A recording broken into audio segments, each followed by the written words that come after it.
Hello and welcome to As Built, the podcast from Graphic Machine about architecture firms, buildings, and how both get built. I'm your co-host, Patience Jones. With me, as ever, is Brian Jones. Thank you for joining us. In today's episode, we are answering the question, why does your firm need a marketing strategy? It doesn't. End of episode. In our shortest episode ever. I think actually that's the beauty of this title, is it presupposes that you do need a marketing strategy, because you do. We're not even going to ask that question. The question is why? Why does it need a marketing strategy? Or, what does it look like? There's also that.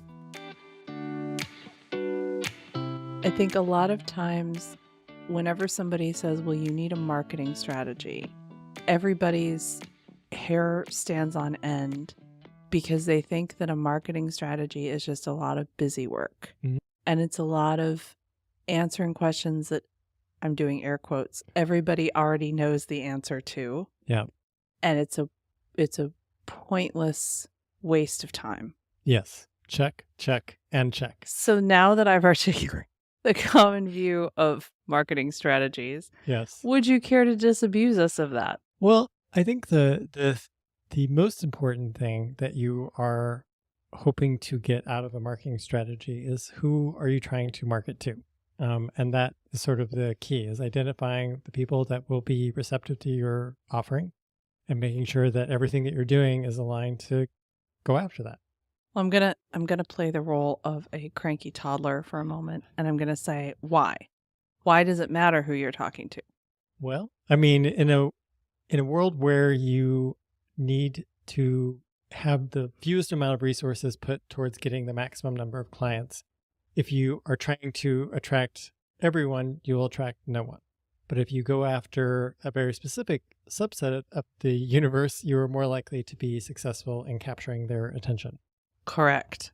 And with a lot, to your point, a lot fewer resources, you can be much more effective, much more targeted. And it builds on itself over time. That's the beauty of it. So this is all the reasons why this is super important.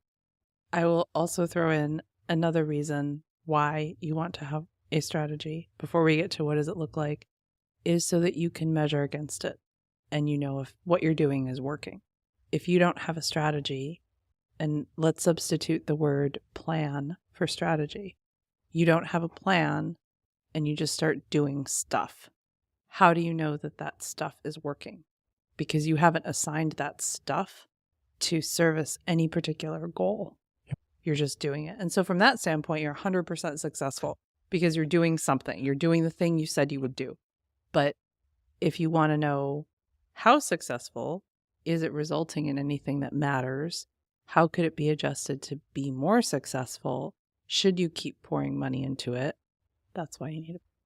It's incredibly important, because having a strategy not only, to your point, gives you metrics to measure against, but it helps you know, like, does the thing that we're about to do, does it line up with the thing that we set out to do? And if it has no support for that, then maybe we shouldn't be doing it. And I think that's the wonderful thing that it does for your firm, is that it keeps you from doing just scattershot effort after scattershot effort. And then you're surprised when nothing seems to add up to anything for your firm or its reputation. That is correct. You also can assign roles and responsibilities if you have a plan, because everybody will know what the goals are and what the firm has agreed to do to get to those goals. If you don't have that, it's really hard to say, okay, you person are going to be in charge of collecting photography for our marketing. If there's no strategy, what kind of photography am I collecting? What is it supposed to show? Who do I send it to? What are we using it for? So I'll just do whatever I think is best, which may or may not be what. And a quick side note to the people who may have misinterpreted the entire point of this conversation in this episode. Oh boy. For strategy is a quick way of saying format. It is not. because just having all of your materials look the same does not necessarily mean that they Oh, have a yeah. strategy in play. And sometimes that can be the stand-in that people use. Well, but all our materials look alike, so it must have a strategy. Yeah. Not necessarily true. That's a really good that's a really good side note. I think I had blocked all of that out because it's just such a sad way of looking at things, and it happens all the time. Yep. Yes, we have a marketing strategy, as you can see from the fact that all of our print materials have exactly the same color scheme. Yep. Well, that's not a strategy. And also, maybe they shouldn't. Maybe everything shouldn't look the same. There might be reasons that it shouldn't. Yeah, But you never get to that because you don't have a strategy. You have a template. Template is not a strategy. it is not. No matter Put how on a much you want it to t-shirt. be. Yeah, it would be nice. It'd be nice if there was one. So, what do you think is the first best step? And this won't be an exhaustive look on how to build a strategy, but like, um, where do you start? Like with what does it look like when you're done? What should you have?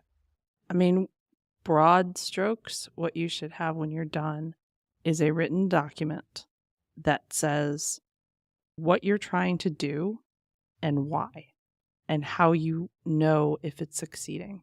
So, in order to get to the what do, you have to figure out who are you trying to get to do something and what are you trying to get them to do. So, are you trying to get real estate developers to contact you when they have an idea for a project? Are you trying to get municipal governments to contact you to let you know that they have RFPs coming out? Are you trying to get publications to notice your work? Are you trying to get qualified employee candidates? What? And maybe multiple of these. Yeah. And then what do you want them to do? Definitely starts with the soul searching beginning point of like, who are you as a firm and what do you stand for and what are you going into the market to do? Yeah. All of that, yes. I think that might be a separate exercise because that's really more about, I hate these words, but it's really more about like your mission and your vision and your brand. If you don't know all of those things, at least to some extent, you're going to have a much harder time on the marketing front because all the things that haven't been decided on and voiced will come out and everyone will have different views on what they are, and you're going to have to go back and do that work. So if you don't know who you are as a firm and what you stand for and what you want to do and why you exist, take care of those existential questions first. Then move on to that. Yeah. Definitely the right order there. Yeah, I do think a lot of times the first steps are jumped over and everybody thinks, well, I don't want to do that because it's just a lot of navel gazing and time wasting. It can be, for sure, but it doesn't have to be. And it's really important. And you can set parameters around what those exercises look like and who's involved and everything else. But if you don't have that, that's what anybody who's involved in your marketing is going to ask. Well, and you'll be amazed because you brought up the point of recruitment. And you'll be amazed if you don't have these things, how it trickles down into every fabric piece of the firm, that it is an important detail that people notice that because those little inconsistencies find their way out. And if you have a more cohesive and thoughtful put together plan. Which trickles down to this all important marketing strategy or marketing plan where you say, these are the clients that we want to pursue, which makes it easier for everybody in the firm to understand who you're going after and how and why. And it helps you answer the question when you start to think about things like, well, let's redesign the website. Great. How does that fit with the marketing strategy? What is it not doing that we needed to do? Yeah, exactly. What needs to change to better service the strategy that we've all agreed to versus, does it look like what somebody has always dreamed a website would look like? Because it might not help you do what you need to do as a firm. Yes.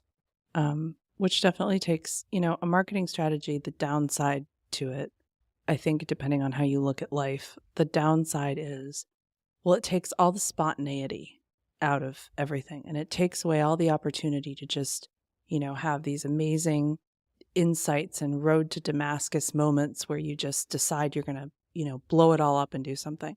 And to that, I would say, yes. Yes, it absolutely does. And that's the point. It doesn't mean that you can't be creative. It doesn't mean you can't have new ideas, but it means that everything has to tie back to that plan. And it's the same thing if you had a plan for a new structure. The plan is what the plan is. And just because you think, that a 30-foot tall water feature would be amazing, if that fits in with the plan, great.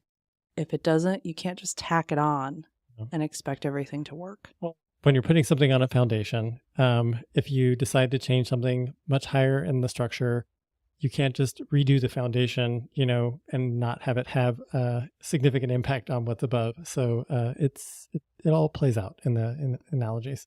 I think that is a good analogy. The marketing strategy or the marketing plan, that is your foundation. And if you don't have the foundation, then you're just building it all on sand, or ether. So hopes and dreams. That's right. So what are the big takeaways here? Don't ever have any hopes or dreams. Yeah. Maybe not that. No, the takeaways, I think, are understand that marketing requires a plan. Marketing is not a magic wand that, allows you to self-actualize in ways you never thought possible. It's a tool. And it's a tool that is designed to achieve a goal. So you have to decide what the goal is, and then you can figure out how to get there. But without that, you're just doing stuff. You're not doing marketing. Mercenarily, too. If you have a strategy, it will be the things that you do as a result of the strategy will be less expensive because you won't keep redoing them until you feel like you've gotten the right outcome, because you'll know when you've hit the right note because you have already made all the pre-decisions to get there. So, Yes. to save yourself a lot of grief, pain, and money, this is a good thing to do. It is a good thing to do. Another good thing to do is to listen to this podcast. So thank you for doing a good thing today and listening to this episode. Thanks for joining us, and we'll see you next time.